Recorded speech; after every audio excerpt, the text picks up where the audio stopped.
Bureau with Ole Miss head baseball coach Mike Bianco, whose team got 3 wins this weekend to start the season. Coach, as always, appreciate your time on Mondays during the season. How did it feel to be back out there with the team in front of fans and playing real games? Well, I think it never gets old, Richard. I said it to David Kellum on opening day, 22 years, and he asked if it's any different, and I said, no, you're excited. You got a little nervous energy, and, it's that time of year that regardless of what the weather feels like, and it was pretty chilly on Friday, you're ready to play and ready to play somebody in a different uniform. Do you think the level of nerves is any different when you have a veteran team coming back than if you got a bunch of new guys where you're not 100% sure what you're going to get? Probably a little bit, but I think it's on a lot of different levels. I mean, I understand your question, and probably the easy answer is you're hopeful and probably in better shape when you have some guys that have done this before.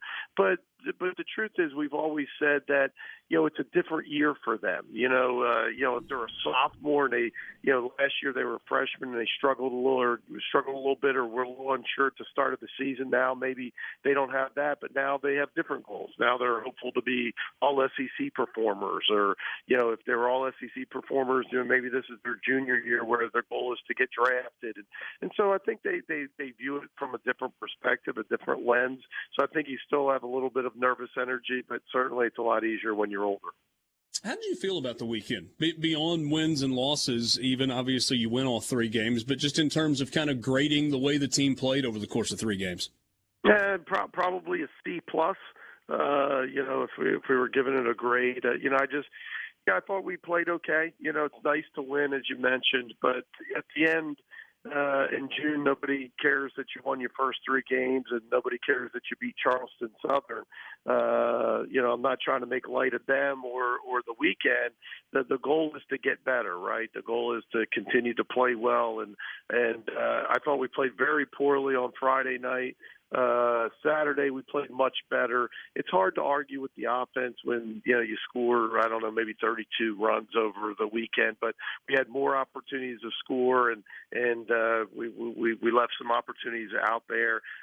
We were good on the mound, but maybe not as dominant as I would like. So certainly I think looking to the future, we want to play a little bit better than we did.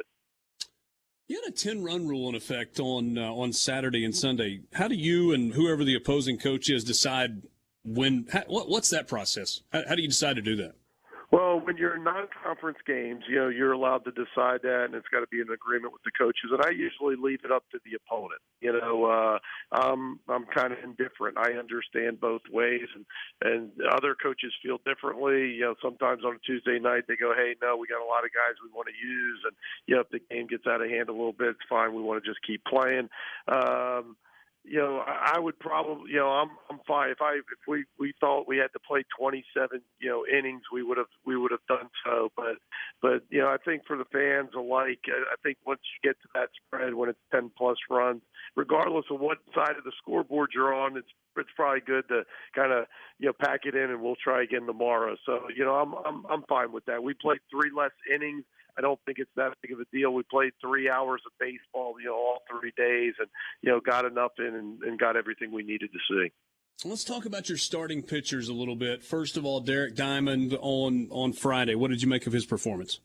I thought he was really good the first couple innings, but it was chilly on Friday, and kind of that double-edged sword of scoring runs. We scored, I think, every inning for the first 5 innings, and so it seemed like he would go out and pitch, and then he'd come back to the dugout and sit, and chilly temperatures, and maybe for 20 plus minutes, and then have to run back out there. And I thought that really affected him. It seemed like the first hitter or so, maybe the first 5 or 6 pitches weren't as crisp. I thought his velocity started to tail off. I thought his command started to tail off. And not scary by any means, but just it's uncomfortable, I think. It was hard for him to, find a rhythm. But I thought he was lights out. The first pitch of the game was 95. I thought he, really carved him up the first couple innings with commanding all, 4 of his pitches. But I know he wants to go a little deeper in the game, and I know he'd like to stay a little sharper as the game progresses. This question means nothing, but I'm just curious. Still, pitchers pick the uniforms. Is that how it works? Is that how you get pinstripes on opening day? Pretty much so. Derek probably would have picked Navy. He likes to pitch in a Navy top, I think. I think he used to pick Navy last year. But as happens in the supply chain even hits baseball, where for Charleston Southern, they wore Navy every day because their road set of uniforms didn't come in yet. And so we were kind of, we weren't able to wear our Navy top. So I like that. I'm a big fan of the pinstripe, but that was almost by default. What did you think about John Gattis in his first appearance in an Ole Miss uniform? I thought he was what we thought. He would go attack the zone, very aggressive, works really quick. I think there was you're careful when you say nerves, because when you're talking about 18 to 22-year-old guys, they don't want to be considered nervous. So, but just I think some opening game adrenaline, jitters, whatever you want to call it. I think he was up in the zone a little bit early, but he threw a good curveball into the strike zone. The changeup probably wasn't as sharp as it normally is, but I think that our fans got to see what we've seen for 6 months out of John, where he's going to absolutely attack the strike zone with 3 pitches, especially his fastball. I heard him tell Brad Henderson after the game when he kind of was asked about the difference and where he was. He said, "Well, there are about 11,000 more people than were ever at one of our games at Corpus Christi today." Yeah. It's a little bit different atmosphere for those new guys, and even that somebody like him that's played college baseball for 4 years. So that was pretty cool. And then you go Drew McDaniel yesterday, goes 3 2/3, has 4 strikeouts, walks a couple through, I think, 60 pitches yesterday. Yeah, and he's got to be better than that. I just thought, for Drew, is one of those outings where the positives are he didn't have his best stuff, and he competed. They had a couple of innings where they had some traffic on the bases, and he was able to get out of it pretty much unscathed. He gave up 1 home run to a guy with a 2-0 fastball, and that's going to happen sometimes with the wind blowing out. So the positives are he hung in there and gave us what we knew. We knew we'd go to the pen really early because we needed to pitch some guys and get some guys some innings out there. But he's got to be a little sharper with his 4 pitches. I just thought, his command, he was just at 61% fastball strikes, and everything else was below 60%. So he's got to be a little bit better with his command. Visiting with Mike Bianco, head baseball coach at Ole Miss, for just a couple of minutes. I want to go to something that happened in the game yesterday. Kemp Alderman, not the home run. I mean, the home run was impressive, line drive to straightaway center field. But the at-bat before that, where he hits a line drive that doesn't get more than about 10 feet off the ground, it hits at basically the back edge of the dirt, maybe just a few feet into the outfield grass, and it gets all the way to the wall. I think the exit velocity on that was 114 miles an hour. And I know we overdo numbers and analytics sometimes, but that was insane. Am I crazy for saying I don't know that I've seen a ball hit that hard before? Well, no, I don't think you're insane for saying that. And I even take it to another step, is just to watch the reaction of the second baseman, knowing the second baseman maybe 135, 140 feet away from home plate. So you're pretty safe, right? You're almost in the outfield.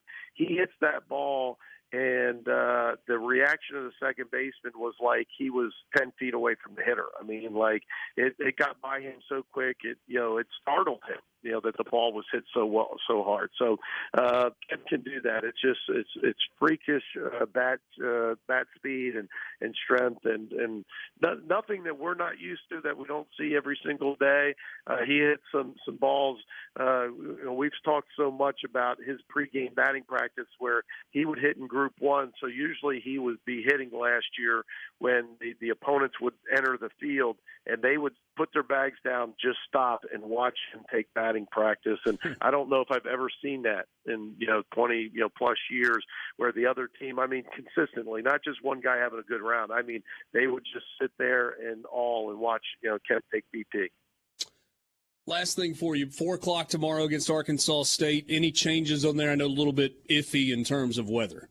It is. It's certainly iffy, and right now it's too early. We'll we'll make a call sometime in the morning, before or by 10 o'clock in the morning, just because we got to give Arkansas State enough time.